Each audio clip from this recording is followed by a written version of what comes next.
When you want to get off the darkest ground, the gravity pulls you straight down. Earth from a bird's eye view. You should grow feathers and see this too. When you want to get off the darkest ground, the gravity pulls you straight down.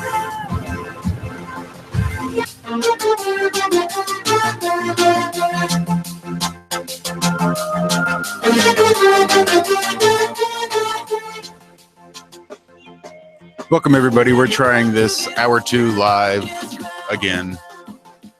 I just put on a little bit of background music while I wait for everybody else to show up here. Maybe they do, maybe they don't. Hell, they're probably sick and tired of having to jump rooms as many times as we've had to jump so far already today. Interestingly, we planned to jump rooms. We wanted to try to break up our broadcast into hour-long segments, and then we'd just jump rooms every hour, but Google being Google never allows us to do things as easily as we would like. So here we are, broadcasting live, listening to K391 and their song Earth, believe it or not. So it's actually got a pretty nifty little tune. Hi guys, glad to see you're making it back. We are broadcasting live now this time. Excellent. Evening. Evening, Adam.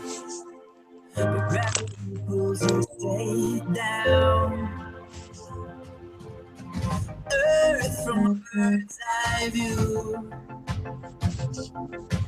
You should grow feathers and see this too. To get off the darkest ground, the gravity pulls you straight down.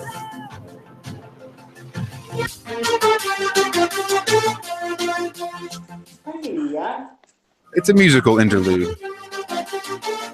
Looks like we're all falling back into place. We're I broadcasting. love it. I love that musical interlude. That was K391 and their song called Earth, talking about gravity pulling us down and having to get a bird's eye view of the earth. Good stuff, real good stuff.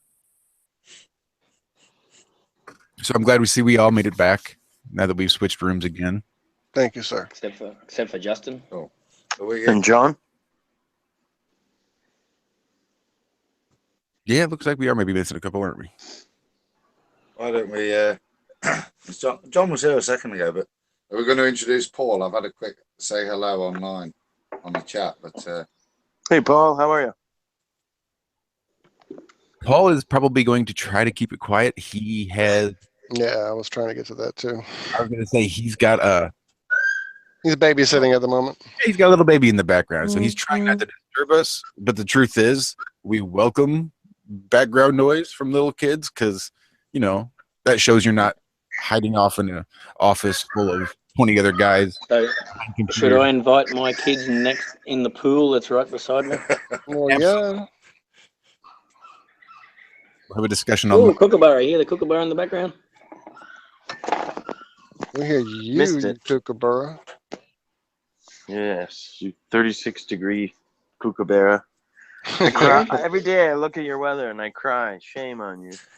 Can you hear that? Or not? Yeah, actually, I do.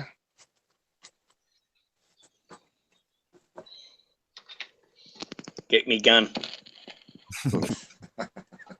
You're in Australia. Mhm. You don't know. I'll get my boomerang. Boomerang. There you go. Around the world.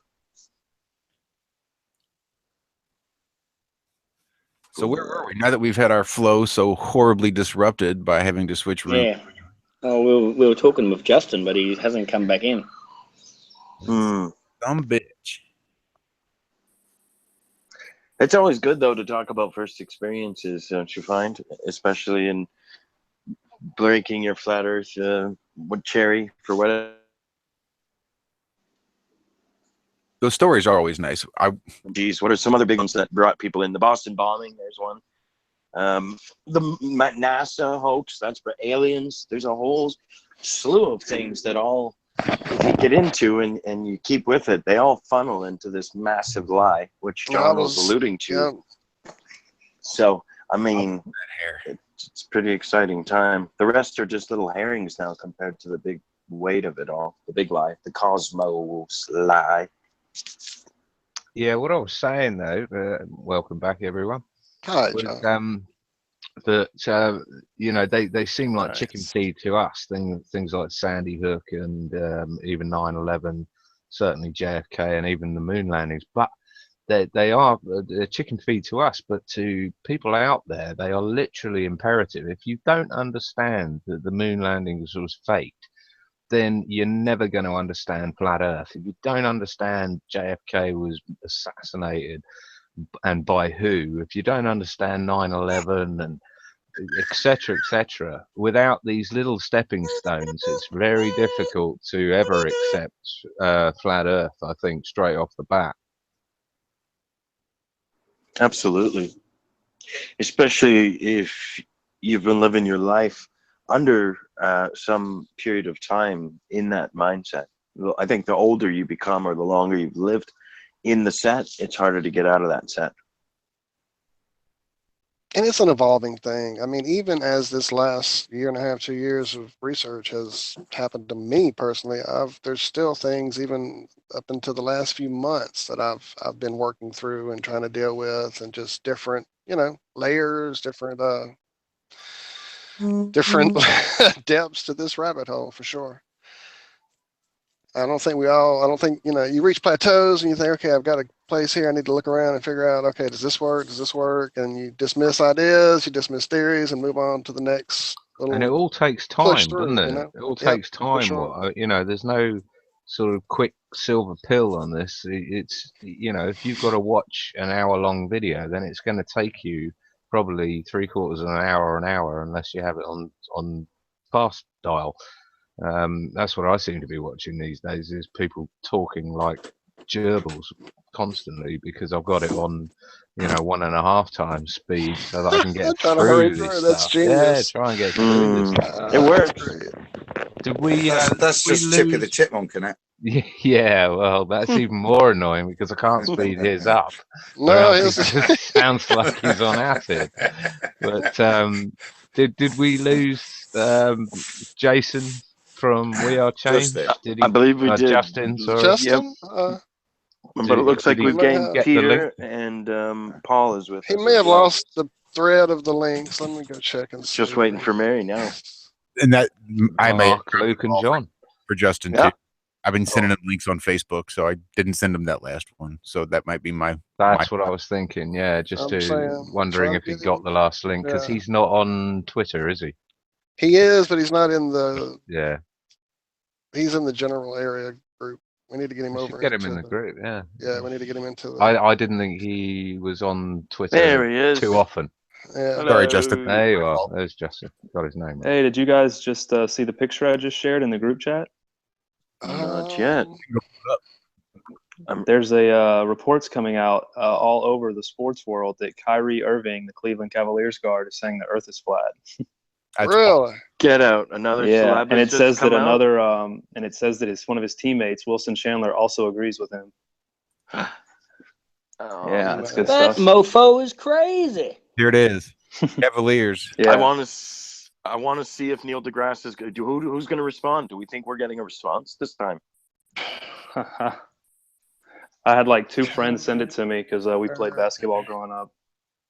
I might actually get a call back to the radio.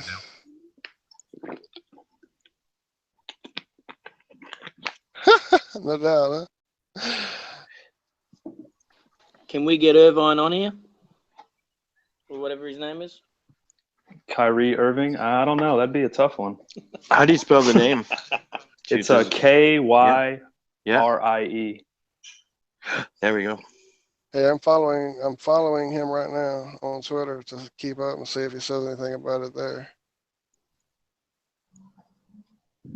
I don't see anything in his feed about it. It looked like he was maybe interviewed. One of the articles said that they asked him about it or something. or he said that it's Oh, definitely boom! flat. AMP on Yahoo is saying, just so you know, Kyrie Irving believes the Earth is flat. I think Iron Realm Media needs to go follow him. That's what I think. Yes, sir. Mm-hmm. I can do that right quick. Can you? I certainly can, sir. I'll drop him that Iron Realm So Media. Send him the I link. can read this article here, and I can say, so he was on a road tripping podcast hosted by one of his teammates, Richard Jefferson and Channing Frye, along with Fox Sports Ohio Ali Clifton. And it was just a review. It seemed like a wide-ranging topics from hotel alias names to childbirth, aliens and conspiracy theories, at which point they discovered that Irving believes the Earth is flat. Interesting stuff, man. Wow. This Yeah, it's all so- over. It's on Sports Illustrated. It's on NBC Sports. It's on SB Nation. Yeah, this might be. Send him a link to our live chat now, and I'm doing yeah, it. we'll get him on, no problem. He'll Oh, just and see he's Iron Realm also, Radio, and whoa, yeah, got to be on there. he's also believes, you know, CIA assassinated Bob Marley. You know, he's unveiled his flat Earth theory on the podcast as well. We would love to talk to you. Yes. I'm on it. I will read the quote. Okay, you deal with him, and I'm going to go follow him with Iron Realm. I already got him. You got him? Yeah. I will read his latest quote on it here, if you guys don't mind. And it is, the fact that in our lifetimes there are so many holes and so many pockets in our history. History is history, and it happened long before us. And it's going to happen after us. And it always repeats itself somehow, in some way. All these things that keep giving to us, all this information. I'm just saying that all these things used to put me in fear. Makes you not want to question it naturally because of how much information you can actually figure out, how much actual information there is. It's crazy. Any particular question, okay? Is the world flat or round? I think you need to do the research on it. It's right in front of your faces. Just do the research. They lie to us. That's his quote. Wow. That's good stuff. Wonder if it'll get Bob say talking he again. thought it was round, though. He didn't say he thought it was flat, though. Just point that out. That's right. Either way, he's in it now. Oh, there's another quote here. It says, what I've been taught is the earth is round, but if you really think about it from a landscape of the way we travel, the way we move, and that fact, you can really think of us, as rotating around the sun and all planets align, rotating in specific dates, being perpendicular with what's going on all these planets. And then it says his teammate interjected and said, how are you going to put planets in quotations? And he said, because everything they send or that they want to say they're sending doesn't come back. There is no concrete information except for the information that they're giving us. They're particularly putting you in the direction of what to believe and what not to believe. The truth is right there. You just have to go searching for it. Wow. So call me naive. I don't know who this guy is. Who is he? This is a professional basketball player. He's pretty good. I mean, he's really good. He's a point guard. I think plays for the Cavaliers still. Nike sponsor him. He's got a line of shoes that are like really popular. He's as big as B.O.B., John. I was going to say, on a level of B.O.B. This is bigger than B.O.B. Is he, Walt? You would know. Yeah. B.O.B. is... I mean, he's putting out free mixtapes at this point because he pushed himself out of the industry because of all the back shenanigans, backdoor stuff, the agenda. So he's putting out basically free mixtapes at the moment. He was making money on his concert. Oh, great stuff. Yeah. So, this is crazy. This is pretty big. Yeah. This is good NBA stuff. Is wow. Great reporting, Justin. Thank you again for being our ear to the ground. Yeah, man, you are. Yeah, I looked up and had two friends text me. Both had screenshots of messages coming in from sport. Kyrie Irving says the Earth is flat. Okay, well, we're gonna start getting researching so we can bring you all of the news associated on how this develops. I can't wait to see if we get an official response from some scientific educated ones. I see it's not trending. It's not trending on Twitter, but Bill Nye's going to go on Saturday Night Live and juggle some oranges to show how the balls work in the orbital mechanics.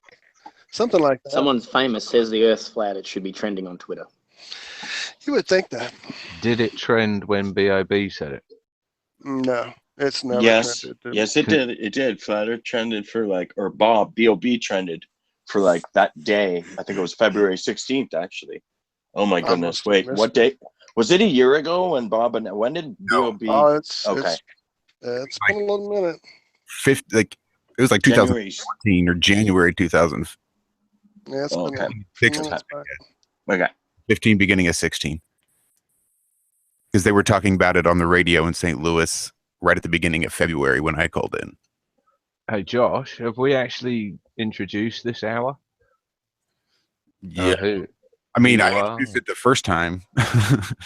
And then the second time, but I was on mute. I don't think I've introduced it this time, though. No.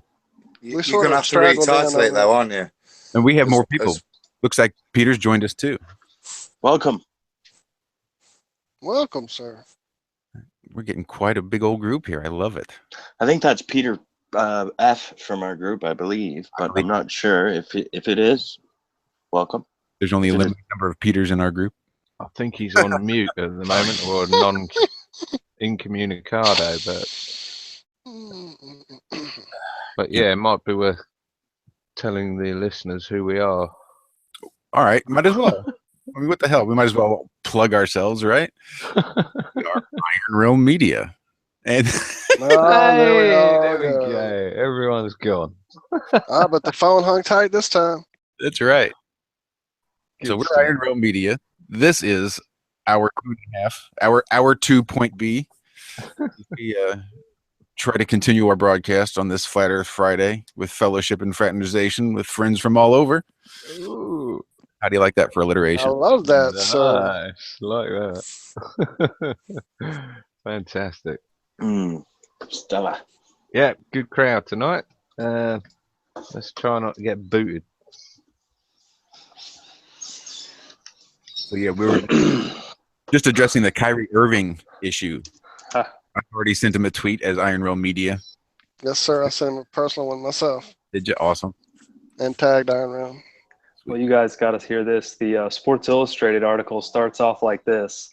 Let's get this out of the way right off the bat. The Earth is not flat.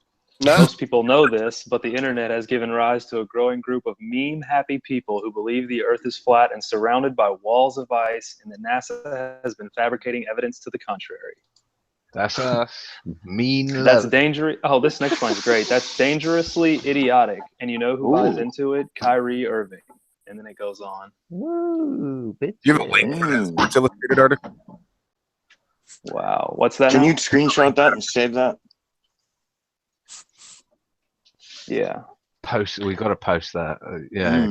Can we share that? So it's an agency knock is what we're getting first. So we're getting a discredit from the actual agency. I wonder if the NBA will make an official statement. If it gets that big, they'll have to. How many followers has he got? Flat Earth Truther. Yeah, that's a good point, Rob. How many followers? Let's see. Hang on. Oh, let's check. B.O.B.'s nearly 2.5 million or something, just over 2 million. Oh, this would be bigger than that, I think. He has 3.2 million. Huh. Not small fry then. No, not no. And another person believes it as well. Oh, you mean his buddy or whatever, or his friend, or. Mm-hmm.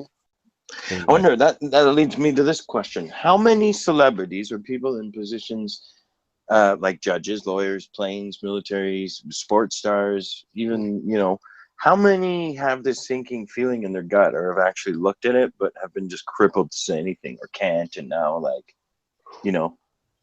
do you think? Well, it's like Robert De Niro with vaccines, wasn't it? You know, how many celebrities out there know the truth about vaccines and don't have the balls, or would lose too much to say anything? It's hard to tell, isn't it? Hmm.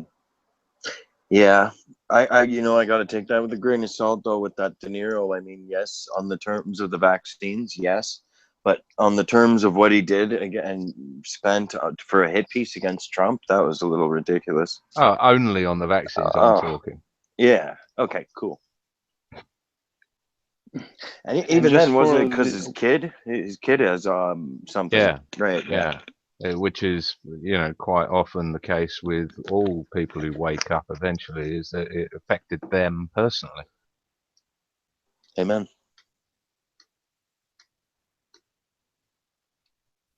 Wow, there's a lot of quotes that he gave. Apparently this podcast was quite long, and I'm reading lots of quotes that none of us have read yet. He said this is not even a podcast was with. I think it was a couple of his teammates. The podcast is called Road Trippin' with RJ and Channing, which is Channing Frye. Yeah, a couple of his teammates hosted it, looks like. But he says, quote, "This is not even a conspiracy." And then 3 times in a row, "The earth is flat, the earth is flat, the earth is flat." And he says, all these things that particular groups, I won't even pinpoint one group, that they almost offer up this education. The fact that our lifetimes, there are so many holes and pockets in our history. Yeah, he goes on and on. What episode it was? Let me take a look. Looks like episode 7. Excellent. Road Trippin' with RJ and Channing. And it says, Kyrie Irving, deep in thought at 30,000 feet high above. It says the road tripping crew was hard at work approaching the All-Star break, and their reoccurring guest host, Kyrie, wanted every part of it. Flying high above sea level, the gang dives into a little All-Star weekend action, conspiracy theories, and oh, did you all know life is all about living in the moment? Okay. That's 50 minutes long. That's a 50-minute interview. That's pretty cool. That's brilliant. I'm gonna download that right away here. Yeah, likewise. This is going to be exciting. We needed a little shot in the arm. Well, we didn't, but it is exciting.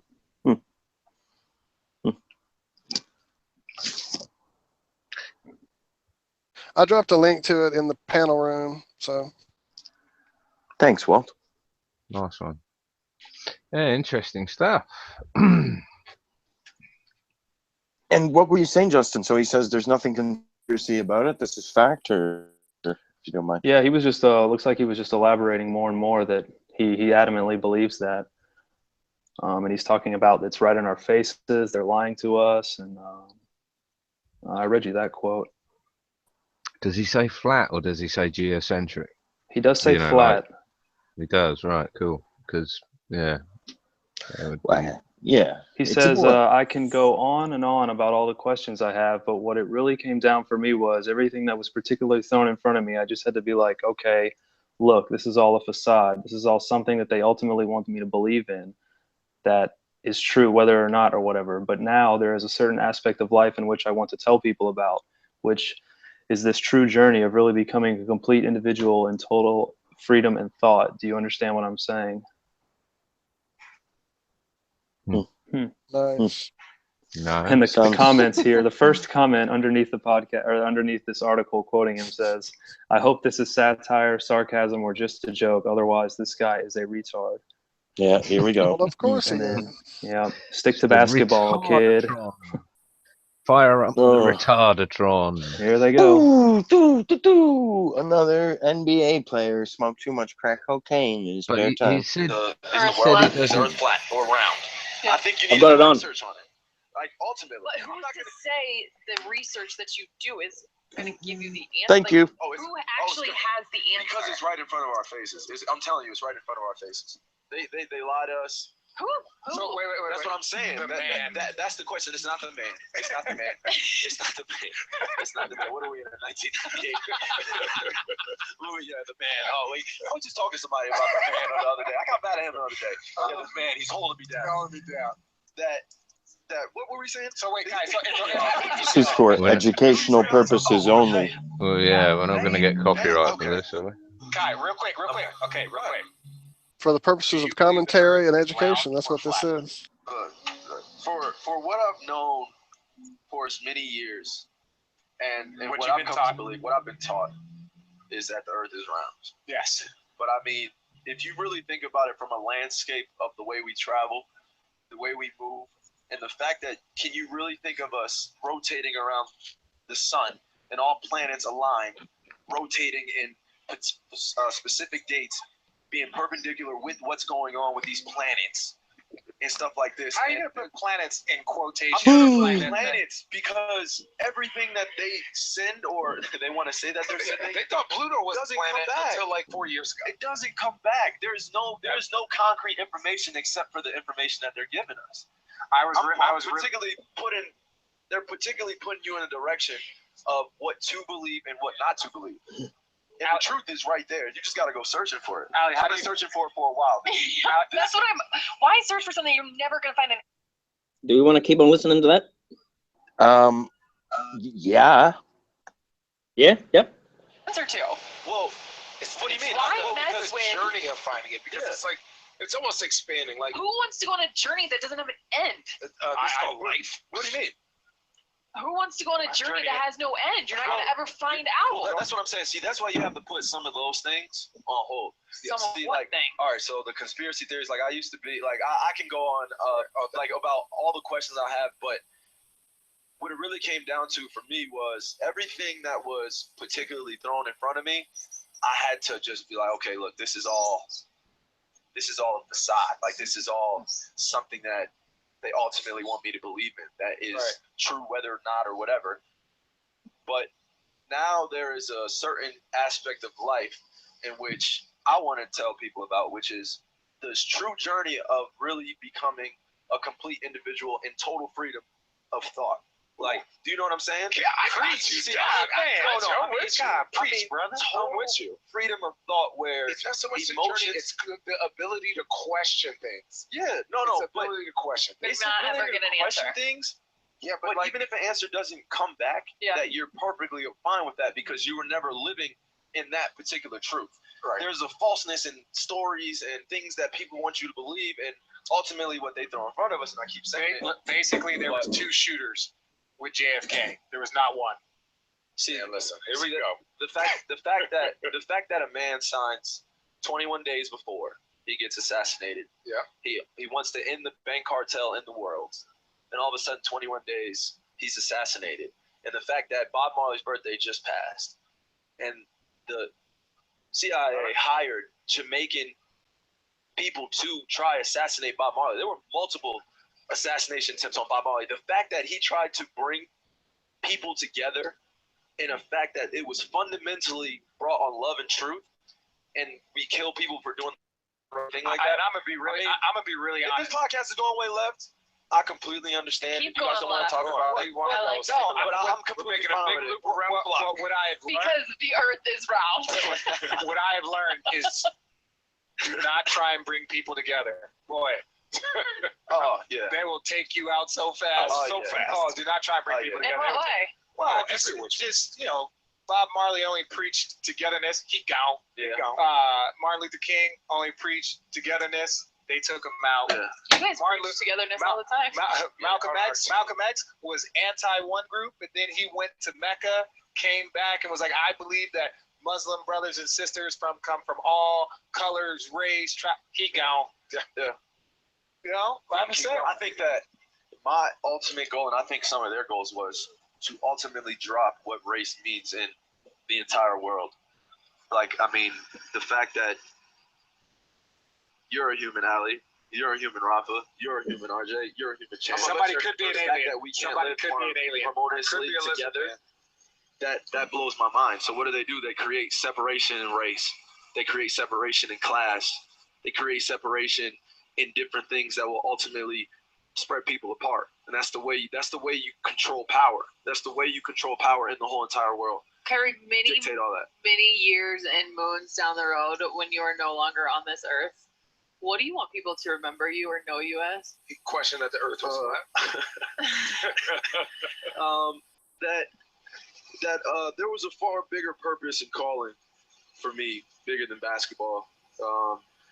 You know, this game, I love it so much. I dedicate a lot of my time to it, but I also have found out that working on myself can also coincide with being a basketball player, being the best that I can be. I always thought that, okay, I don't have the energy. So when I go home, I listen to Giu, Krishnamurti, and I'm listening to audiobooks while I'm taking naps, and I'm thinking about things. So ultimately, not only for my generation, but the next generation after that, the current generation, how do I make an impact by not just coming out and say I support one group or one race, or I support this, and then ultimately it has an opposite. If it has an opposite, if it has something that the other person can say is negative, then that means that ultimately it's not the truth. The ultimate truth is one way no matter what.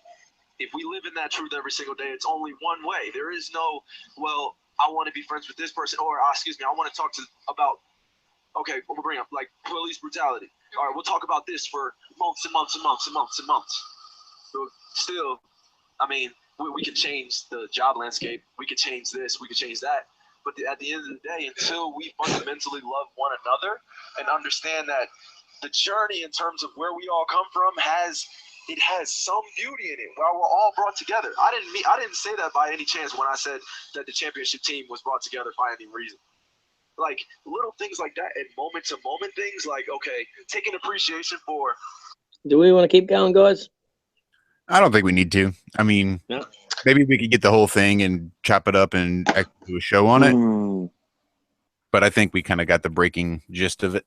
Yeah, I'd just like to hear him actually say that it's flat. I haven't heard him say it's flat yet, and I don't blame him for not saying that. But I just, it's seeing as that's what the headline is. I'd like to actually hear it. And Rob's studio goes down. You all right, Rob? Yeah. We're now an R rating. The dingo got him. Saw that blood rushing to his head down there. The dingo ate my bogan.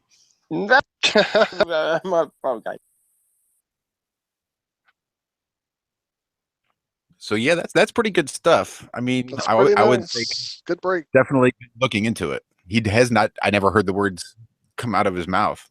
Not yet. But you'd be hard pressed to say he's not been giving it at least a serious look or giving it a intense look. He's been giving a lot of things an intense look. It sounds like. Well, I just don't want to jump all over it and then him come out and say it's concave or it's it's a Pac-Man thing or something along those lines, or it's geocentric. We're still on a ball. Don't know. He's high profile, and I'm just wary of bear traps. I found it. I found a quote from CBS Sports, John, for you. Say again. Yep, go. Okay, just give me a second. So CBS Sports, NBA.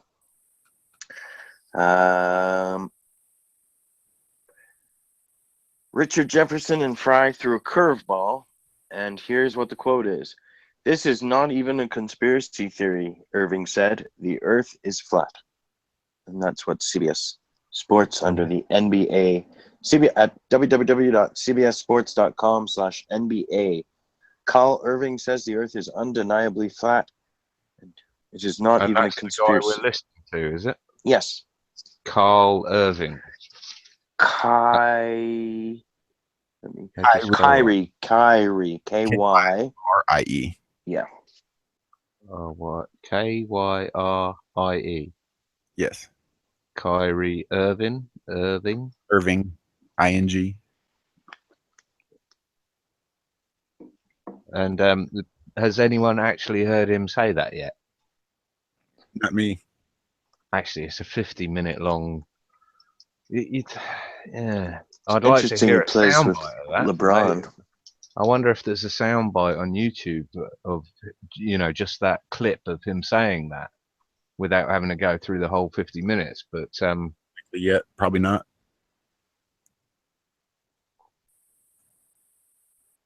That'd be good to find it then, wouldn't it?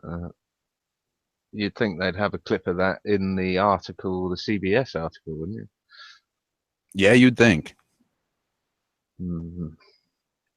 Okay, I'll take a back seat. It appears like we missed it, John. It was probably played at the beginning of the interview because everything else that CBS is quoting came from what we just listened to, from what Rob just played. So maybe he said it at the beginning, and we can just, I don't know. Maybe it was just right when we started it. Did we hear it from the beginning? Yeah, but he's I'm not skirting sure. around it now. You know, he's not saying right now it's flat.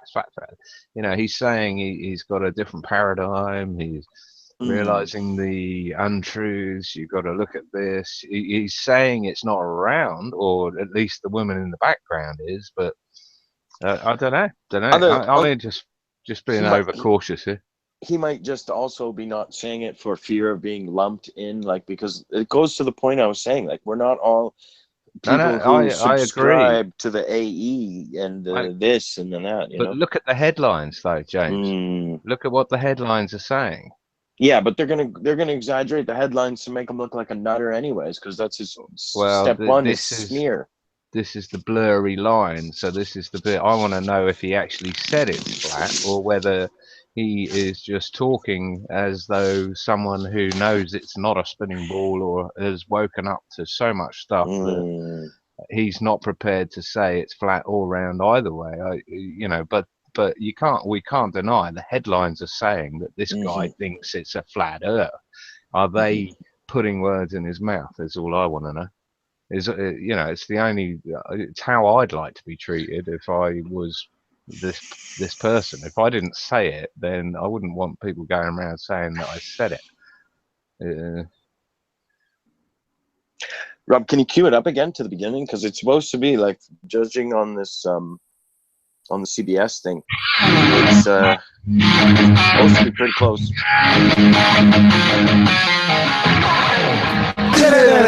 I'm listening to it again. I'm up to about 10 minutes, and he's just starting to talk about some things that are interesting. So just give me a second. Okay. Thanks, mate. Yeah, because there's no volume control on the player, so that works out well. Okay, guys, I found it. He said it. Oh, you did, eh? See? Yep. There you go to 15 minutes, and he says it at about 15:40. He says lifetime. Wait, alien group that there's no new one. There is no new one. Okay, I heard some crazy. Do you believe that we are? Do you believe? This is gonna sound crazy. Ben Diggles, this is a shout out to you. He came to us and he listens to super conspiracy theory guy. This is not even the Earth is flat. Yeah, no, the Earth is flat. Oh, here we go. The Earth is super. He did. This is not even flat. No, the Earth. Nice one, Justin. There it is. He definitely said it. Bingo. Yeah. Bingo. 100%. So into that's good. Fray. Right, you can I thought I heard him say it. I thought I heard him say it just before I started. Before I started living it with you guys, I thought I heard him say it. I was just trying to find it again. But just up to a part where he starts talking about the moon landing as well. That's about 10 or 12, probably about 12 minutes in. He starts talking about boot. Yeah, they're talking about the boot. Imagine the coverage that gets when, you know, someone like that and B.O.B. and that when they say something like that, from all these little, you know, followers and teeny boppers and sports fans and you know, people who've grown up with them, that's going to have humongous influence. Oh yeah, like, and you note that B.O.B.'s following has not gone down since he became a flat earther. Anybody that really gives it time, you're done. Like, unless you come into it with a little bit of time, but you've already set your mind that you're not going to learn, like, you're done. You know what I mean? Then you may be able not to get it, but otherwise it's impossible. You can't start. Once you start, you're done. Wow, there we go. Nice one. Well done, Justin. Yeah, good catch, Justin. Rob, thanks for trying to find it. You were just a half a beat. Bravo. Too slow. No cigar. But that's what you get for being ahead of time so much. It's not bad for a bogan. Not bad for a bogan. Yeah, he's got 12 hours on us. He should have found it years ago. Right. Should have made a video by now. Future boy. No comment. So where were we? Right. Well, excellent. I mean, That's a few more people that are going to wake up on Monday wondering if the world is this is poor guy. a realm. I was enjoying Justin talking about the 9/11 stuff. So I reckon we go back to that again. I was enjoying that. Excellent. Oh, right on. Yep, I agree. Justin, do you know about the weapons? The dark matter weapons? Have you heard of that one in terms of 9/11? Yeah, I've heard of them. I've kind of heard of quite a few different theories as to what actually happened, to the buildings and what hit them. I actually had the chance to meet Richard Gage, the AE 9/11 guy, and in my personal opinion, he was a very genuine person who, seems to think that they know what happened with the explosives. And I know there's a lot of controversy between like the Judy Wood theories and the AE 9/11 theories, and I don't know. I try to get to the bottom of that stuff, and a lot of times it comes off more as just people are at genuine disagreements about what they think happened, and you automatically think, well, the other side is shilling for somebody. And don't get me wrong, one of them easily could be, but I don't know. It just seems like we're trying to figure out what's going on here, and people are wrong, just about things. It's maybe not always controlled opposition, I would hope.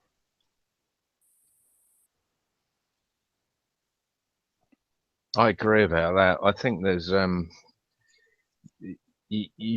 there's so much division out there and so much manufactured division out there. Is that there's so many people calling other people shills and they're paid and they're this, that, and the other. I think to be honest, most of the people out there are just they may be stuck in their ways. They may think that there were planes because their brothers, sisters, postman was there and saw planes and this sort of thing, but that sort of thing's not relevant. But it's what we spend most of our time arguing about is the semantics, the little bits about it. The overall head of the snake is just laughing at us when we're not looking at them. It's the little bits that are interesting, John. It is the little tidbits in there. In the aftermath, let's take the head of the snake out first that did it, and then let's argue whether there were planes, whether there were energy weapons, whether there were anyone shot. There's it's. I think it's what we find ourselves doing most of the time. You walk around going, "Does anyone know about flat Earth?" and everyone laughs at you and calls you a twat. And then you find someone and they go, yeah, it's flat. And you go, wow, excellent. So did you heard about 9/11 then? There were no planes. And they're like, fuck off, you idiot. You're a weirdo. Of course there were planes. It was done by so-and-so. It was done by this. We find people that we have things in common with, and then we start arguing about small semantics that will come out in the wash later. We've got bigger fish to fry at the moment. But that's one of their only weapons left, John. That's all they can do is just what Justin said. Divide. Division. Yeah. Yes. Yeah, and I run into that problem more often than I want to. It's tough. When I remember when I first got involved with these things, I found out about a lot of topics at once, maybe just about all other than the flat Earth. And I remember going to police brutality protests and, environmental events and finding out that, I'm assuming that just everyone came onto everything like me. They must have explored the entire rabbit hole. But like you said, we're all at a different path, a different journey. And, some people are going to click and wake up to different things at different times. And when you get to an event and no one there is aware of what's being sprayed in our skies or what's happening with our water, it's just like, oh wow, we've got some more work to do. And then you've got to tread lightly. You don't want to be fighting with them about your differences when you could be working together on what you're there for that day. Yeah, exactly. It takes that sort of rising above it, or just not biting, just to be able to get a common ground that you can actually unite on, rather than sort of arguing about the small things. No, it makes the whole road so much harder when we're all arguing amongst ourselves. But for all the coverage that flat Earth arguing amongst themselves gets. I don't see a lot of that. I don't know about you guys, but I don't see a lot of that. Maybe at the high level I see it, but not in the ground floor. Like, you know, a lot of people live and research in and work every day. It's just like the propaganda we see on the news, you know. Oh, people are burning your house down and they're pulling people out of their houses, and then you call someone in St. Louis and they're like, no, it's not. What are you, retarded? That was filmed in a movie studio. That's not even real. This wasn't even in St. Louis. And you're just like, yep, thought so. That's it. It's like the you know, this sort of staged flat Earth that we see with the big personalities and them all arguing and stuff. It's like seeing your mum and dad arguing. It's like, for God's sake, grow up. Come on. Yeah. Good. That's a neat explanation. Seeing your mom and dad argue. Yeah, that's right.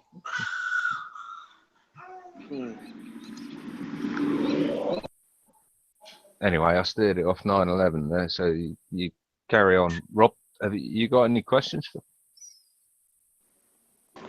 No, not really. We are change. Do you use meat often? Is there use that meat quite often?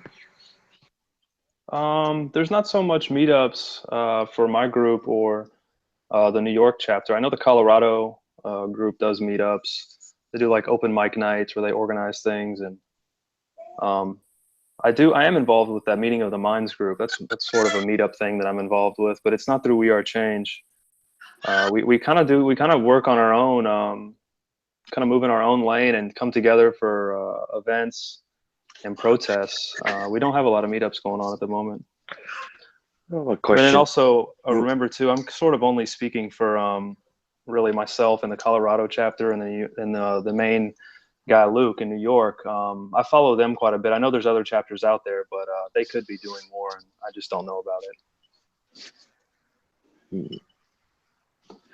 And now, Justin, now that you are involved in the flat Earth, where do you see the bulk of your time being spent on? Do you see yourself still being quite active and in the front line of We Are Change, or do you see the flat Earth consuming a lot more of your time and efforts as you go further?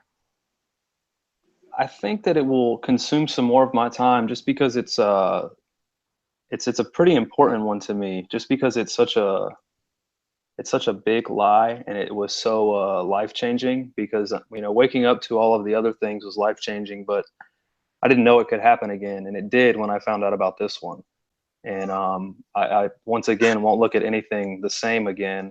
So I do see it taking up my time, and the good thing about We Are Change is, you know, it doesn't, you know, I'm not restricted to any topics like, for example, you know, the GMO movement, you know, is strictly focusing on food and health, but you know, We Are Change is independent media and activism, so we can intertwine that any way. I can do man on the street videos, or go back to the NASA facilities, or whatever we've come up with.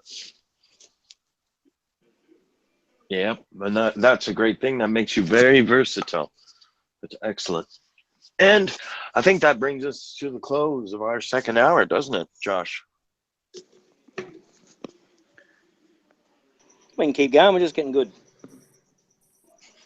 Actually, we're going through a little like technical issue right now. Josh is having some issues. We're going to just go ahead and let this one run for now. So go ahead. Don't let the flow stop. Roger that. So what's new in flat Earth this week then? Anyone got their knees deep in something? No, I like the video I mentioned in the last hour. With, was that the oil rig one? The rigs. But the funny thing I saw about that, you know, like he got on Google and he said he was at 9 miles away, but it didn't look like it was 9 miles away to me. Like, I've been out with my camera, and things that are 9 miles away from me, those oil rigs must be. Is that what they are? Oil rigs? I think so. Yeah, they just look like service platforms. Yeah. Yeah. Maybe are they? They must be ginormous then, are they?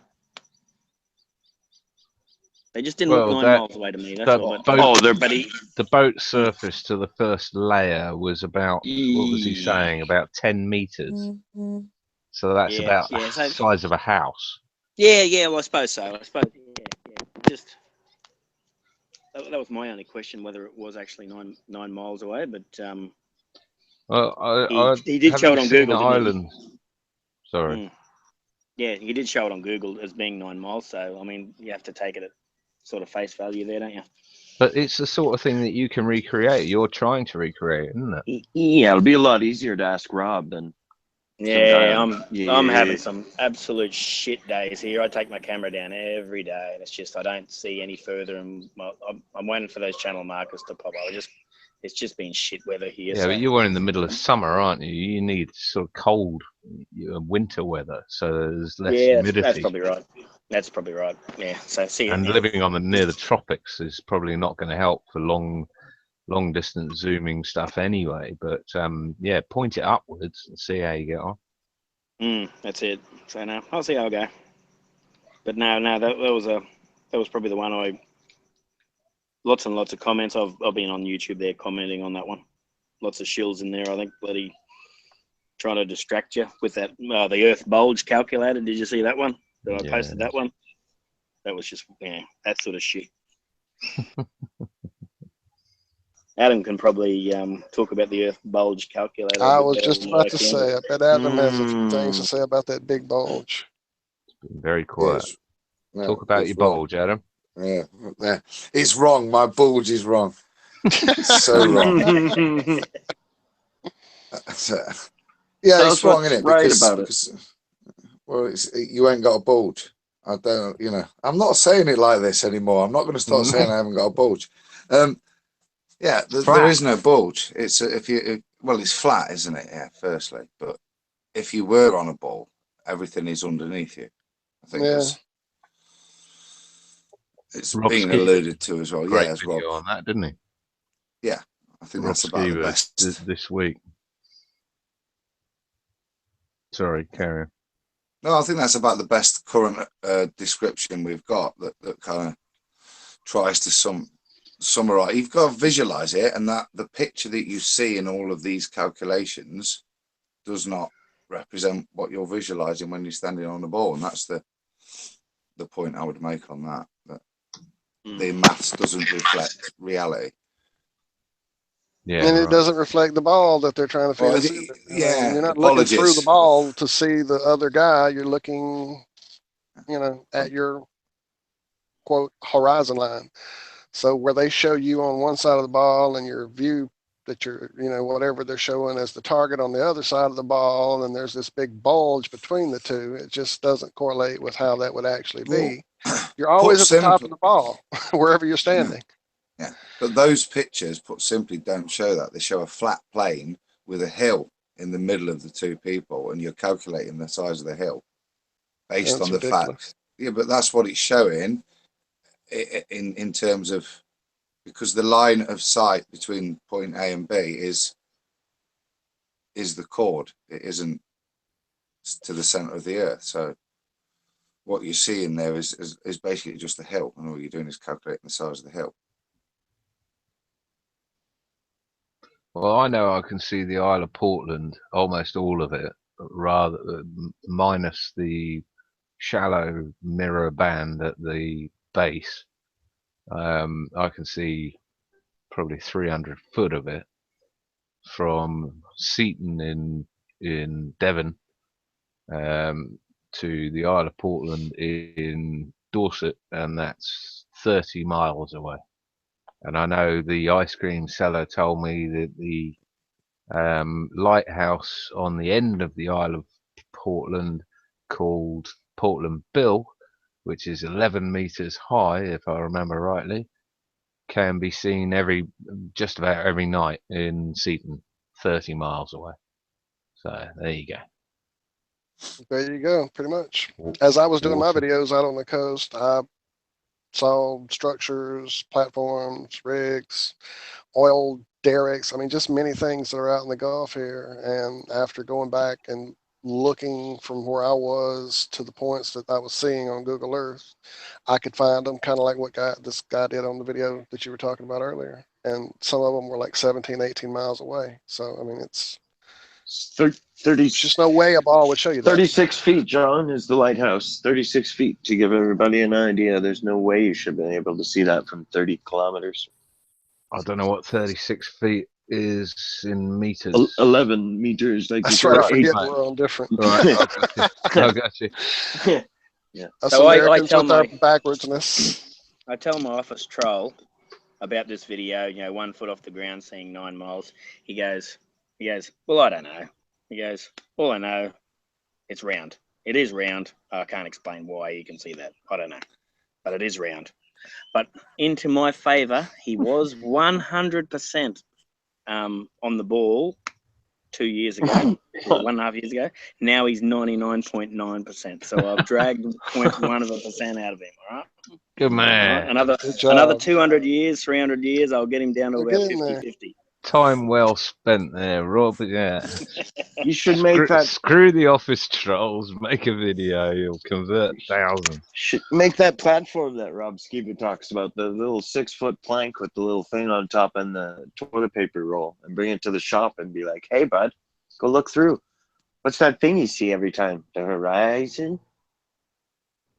How can that be? Horizon is short for horizontal, people. Just remember that. That's right. I had a chap that because it's not a proof, the thing about the ships going north-south and on the axis, that it also must go east-west. But I had a guy who's a little bit older who I was explaining that point to, who when then acknowledged it, yeah, but I've also seen it go both ways. And I'm like, so you've actually seen a ship go over a little hill on the left side of your view? You see it angling the nose of the boat going up on the left side of the horizon, then when you see it coming down, so you'll wait a few hours, and then you see that same tanker going angled down to the right. And he's like, yeah. And I think about it. Really seen it? So it looks like they're on a hill? Are they really? It's like, well, no, now that you think of it, I don't. But like, he actually thought that he had seen it, just because he is so proud and stuck in his assumptions that we're on a ball, and because he thinks he can see it north-south, it must be east-west. So his brain just filled in the gaps until I said, slow down, think about it. Have you really? Well, no. Interesting, eh? You guys seeing these pictures or not? Doesn't look like it. Yeah, I see it. I see it. Have you got click on my screen or something? Or that's the lighthouse. 11 meters high. 30 miles away. It's seen periodically almost every night. It must be a mirage. Must be. There it is. Has to be. Superior. That looks upside down to me. That's what I saw from 30 miles away. And you can see on the left-hand side, I don't know if you can actually, but on the left-hand side, there's one of those, what do they call them? The radar balls. What are they called? Ray spheres, ray balls.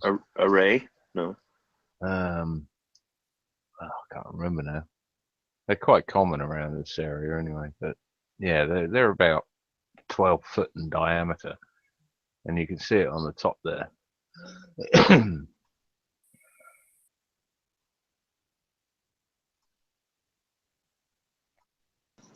I'm surprised your 80-year-old eyes could see that far, John.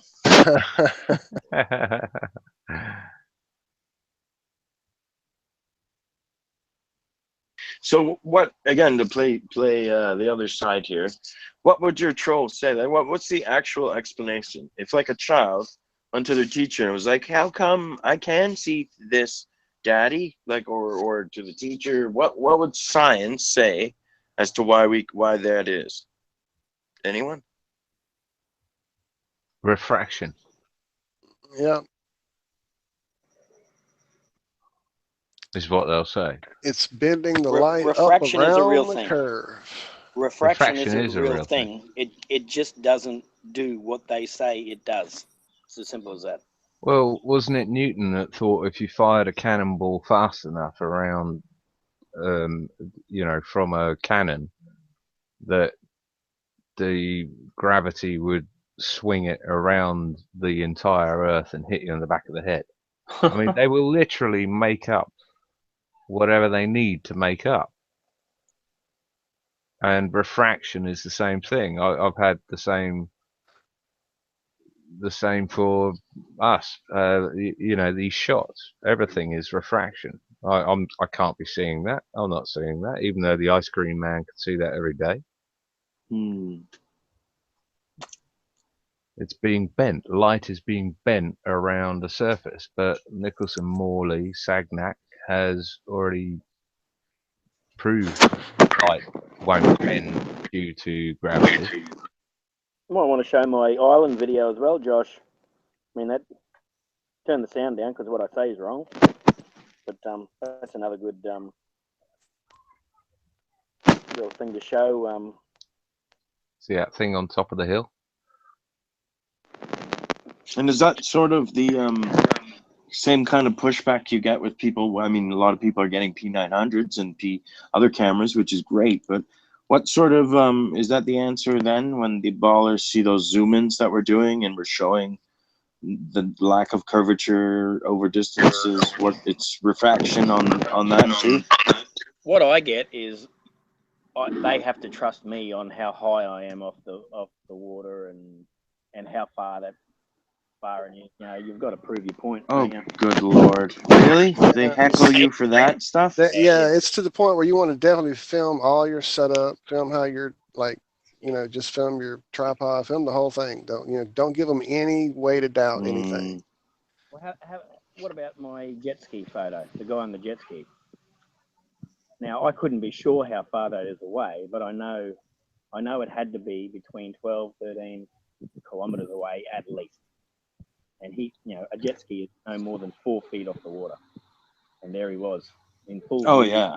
I mean, you a lot of him, couldn't you? There's no way. My calculations, because of the height I was at, he should have been behind the curve, just, but yep. He should have been behind the curve. And, you know, they just don't, they don't trust you. And why should they trust you, I suppose? But hey, I know.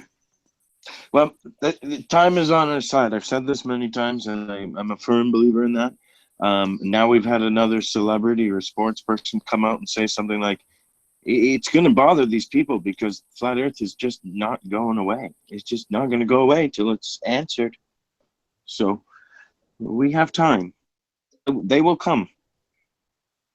How much of the population would have heard that people believe flat Earth? We're losing you, Rob. Oh, sorry. How much of the population now would have heard a little bit about flat Earth? What sort of percentage of people around the world would know about it? It's made a bit of a resurgence. Well, at least 3 million more people than yesterday. Absolutely.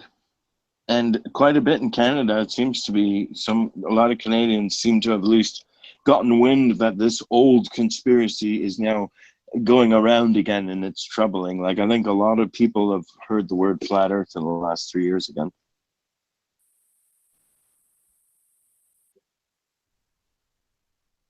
The good thing is this time we've got technology that can prove it. We have lasers, we have super zoom cameras, we have gyroscopes, we have all sorts of little things that we can play with. The problem is with gyroscopes, but John, is people think that gravity pulls them around either gravity pulls them around or the plane, and this is what I face every day because people walk into my office every day asking me questions now. That's like and they say the plane has its own little mechanism that pulls it level, or gravity pulls it level. Well, that's like someone saying that a yo-yo works through fairy dust. It's purely because they don't understand how it works. If they understood how a gyroscope worked and what the principles of a gyroscope they do. are, No, they don't. Quite clearly, if they're saying it's anything to do with gravity, then they don't have an absolute Scooby-Doo of what a gyroscope. And they think they do. I've sat there just about yelling at my boss, just about yelling at him because he knows gyroscopes and gravity pulls a gyroscope. Yeah, well, everyone's a gyroscope expert now. It doesn't. I'm just about yelling. No, it doesn't. I'm proud of you, man. You're a good man. to go and do that to your boss and to fight for what you believe in, because that's a great thing he did. I did a post on He's a good boss. That's what gravity, gyroscopes and gravity. There's a post on my blog, which is probably why it hasn't been read. No, if he wasn't a good boss, I'd be out the door, I'd say. No. If I was you, Rob, I would tell him that you were completely wrong and you're living on a spinning ball. You might well be out of a job by the end of it. I'm falling out with best friends. I'm falling out with best friends over this. It's actually a good Me office too, John. actually to work in. It's really good. It's really Nice. good. We can laugh about that sort of shit. But That's cool. Yeah. But eventually, though, Rob, what's going to For happen? now. You keep going with your camera and you keep getting this footage. Eventually, he's going to be like, "Holy shit! Okay, this I might really have to look at this. Why is this?" Knock him into a corner. It gets It's dangerous. going to happen if you keep with it. Everyone that I deal with, everyone says there must be something else wrong. There must be the math is wrong. We can't hear you, Rob. Yeah. Oh, sorry. Can you hear me now? Yep. Yep. Hear me now? Yeah, they all say the maths is wrong, or they just, it's the same every day. It doesn't matter what I say. The Earth's round and it must be, I'm wrong. Simple. There must be a simple explanation for it. I've just put a They link don't know, I don't know. in the. I've just put a link in the panel room to a post I did a while back. Does gravity affect gyroscopes? Maybe point your office troll to that one. Sorry, your boss or whoever it is. Yeah, no, I've got a few of them now. Josh, can you bang that in the No, description? I've given them gyroscope videos. You said the link you wanted in the description? Yeah, please. Yeah.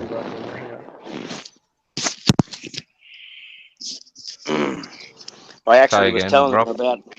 I was telling him about the. Remember the guy with the pole with the weights on the end of it. He couldn't pick it up, and then he spun him up and started waving it around. I said that the dumbbells. That's because it's defying gravity, or gravity as a word. It's defying. That's why you can lift it up. I said because that's how they work. I said you got forces, pull direction. It's spinning that fast that the forces are pulling it in all directions. So that's why you can lift it up. That made him think a little bit, I guess, but they're very, very narrow-minded. Most people are very, very narrow-minded. All right. Yeah, I think we know that by now. 2 years on, it's well, most people most people that can be bothered to interact with you are pretty narrow-minded.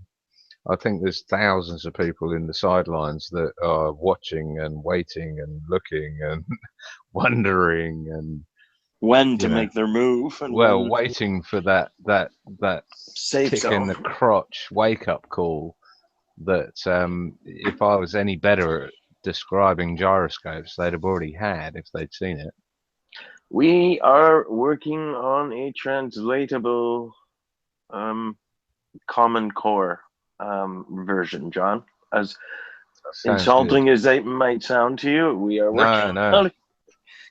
Can we play that video right now, or is that we're going to get a strike? What video? We don't want to. We don't. Is it their video? We don't want to play those people's video of it, but you can play my video. Yeah, we know a guy that made a really great video. It went up. What was it? 2 hours ago. Let me get this thing dropped in, and I'll get to it. Hang on 1 second. No, plug it, brother. Yeah, but he's very mainstream. We don't want to give him any airtime either. Totally mainstream. Mainstream. No, I finally Justin, made it. Justin, got any comments on what we're talking about here?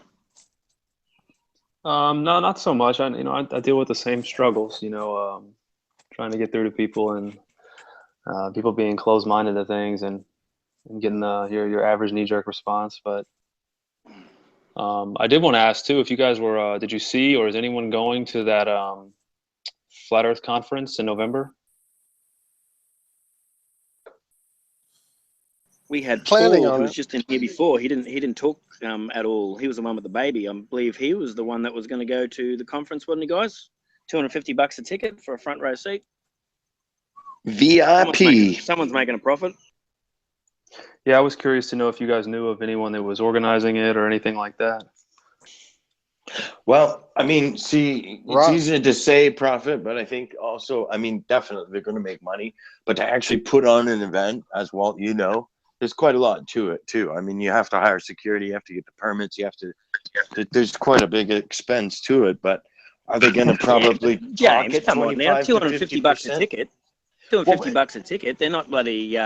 But is this for the whole weekend? That's They're not. not Guns N' Yeah, Roses. that's not the average ticket price. That's the VIP ticket. That's the whole shebang. You get to meet the people. That's And the is top. that I think the, Paul like, was saying the weekend pass or whatever? Because is that It's just a- for one day? Like boom, like 250. 250 is the big top end ticket. I can't remember the exact day price. Per day. 150 for the next one down. I think Paul I said. think it's I'd like say 150. on this though, Rob, that yeah, I mean, I'm with you. 250 is like a hoo-ha.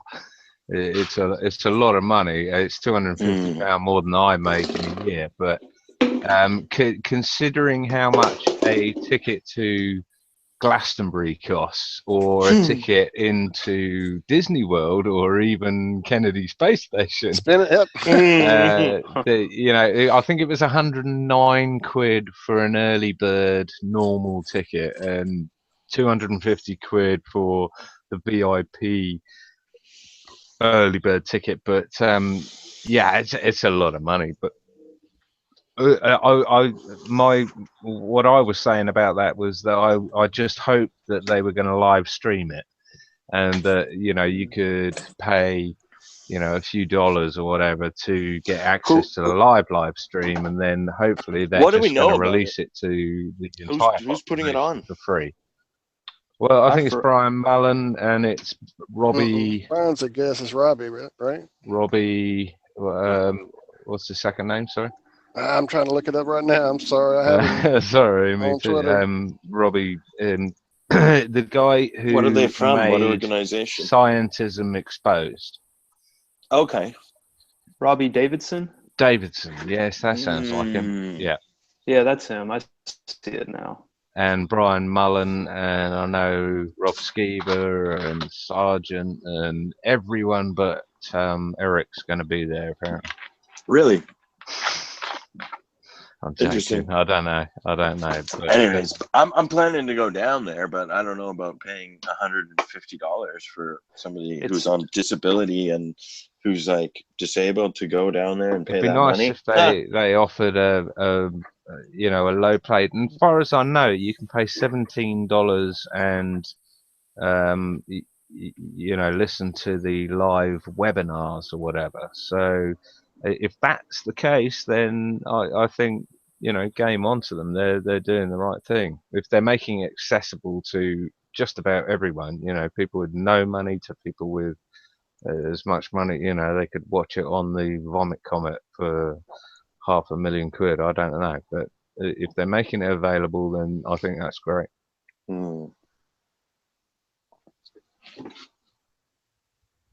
Oh boy.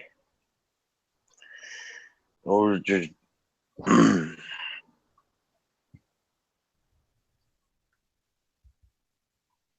Did we lose him?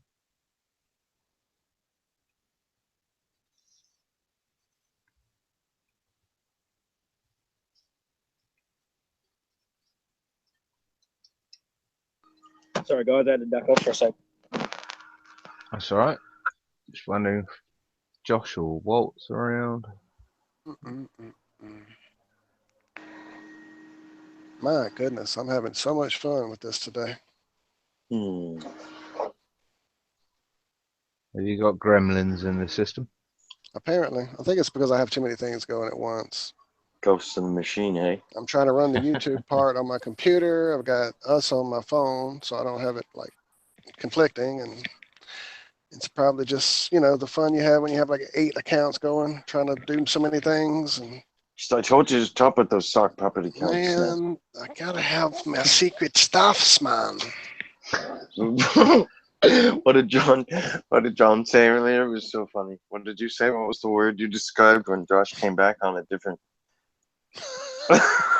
It was hilarious.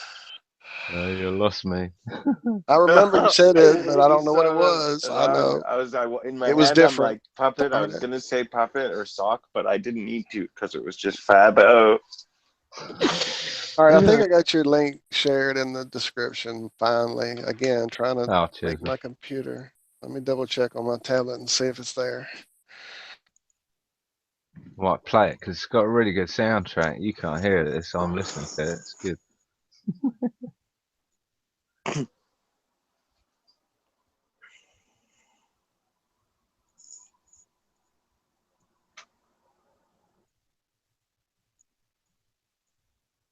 I assume you can't hear this. No, we never can, remember? It's like the one downfall of the system you run there. I need some sort of mixer board or something, don't I? Too funny. Too funny. You just have to remember what you said so you can just describe it. I didn't say anything. No, this is music at the moment. Great music too. I hope you don't mind. We can't hear a thing, so. I know. I'm hoping Josh or someone else will actually be able to play it. Oh, that's right. That was my next task. Hold on. Where's Josh? He's having some issues with his system as well. I think there's gremlins all about. I might ask Justin. So Justin, what's your best proof? What's your number one for you? Wow, that's a tough one. You know, I still really want to go out and do some things myself. Like get a camera and go to one of these locations where you can see something. But you know, without actually doing that for myself, it's tough because I really like the horizon thing from flying in an airplane at 40,000 feet. The curvature, like the actual math of it, or just the fact that you can go outside with your own intuition and look up at night and see that calm sky with the stars, and just knowing that they haven't moved for thousands of years, that just proves to me that we're not moving. And I think the curvature thing from the airplane and knowing the math just proves to me that there's no curve anywhere. Yeah, that's right.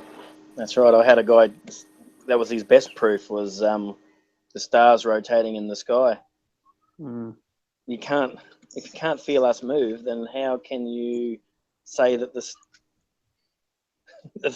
stars aren't rotating around us or around our skies? If we're not, if you could feel some movement in the earth, then you might think that that's true. Yeah, and it takes me what someone said one time about it, probably was Eric Dubay, about how if you ever, told someone that if everyone knew that we were still and that everything revolved around us, and you tried to tell them that, no, that's wrong, we actually live on a ball and we're spinning at all these speeds, it would laugh you just out the room. And it's so funny how it's the opposite, and we've thrown all of our senses and intuition out the window, and we just take what we're told. They really would. They would think you were. They might even burn you at the stake for such an idea. Like that's preposterous. That's what I was about to say, James. Exactly what I was about to say. Interesting. I was reading this week about Ingoles, who is a Vatican consultant or something. I was reading his essay that he wrote to Galileo Galilei in, I don't know what it was, 1616 or something or other, defending the flat Earth as opposed to the Copernican model of heliocentrism. And it was really quite interesting. I haven't finished reading it, but their main arguments were, and you've got to remember, a lot of these arguments were put forward before telescopes were even invented, which Galileo had telescopes, so that was his main argument.